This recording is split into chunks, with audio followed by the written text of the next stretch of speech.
Welcome to Lexus Cajon. My name's Michael. I'm the shop foreman here. I'll probably be the one to greet you with any problems or issues you may have anytime you come in. Feel free to ask for me. Alright, so today we're going to cover wiper blade replacement on this ES. All of our models are slightly different, but this one represents a good majority of our vehicles. First thing I want to go through is this car is in summer mode. We're going to change this to winter mode by grabbing both wipers and gently lifting up. That will give you the ability to raise the blades if you were in a winter mode.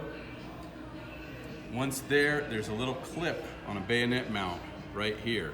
You can take a fingernail or a small screwdriver and pop that little clip up out of your way, and then gently push the wiper in and lift it out of the bayonet, setting it back on the windshield so you don't break the windshield.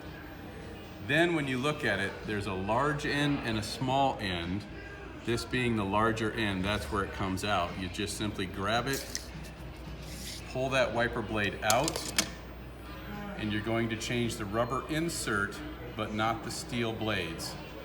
The steel blades go back into the new insert, and it simply slips back into the wiper blade assembly.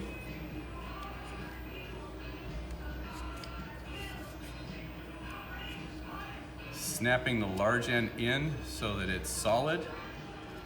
Again, lifting the arm up, back onto the bayonet, pull it, snap the latch down, and put it back into summer mode, and your wiper blades are complete.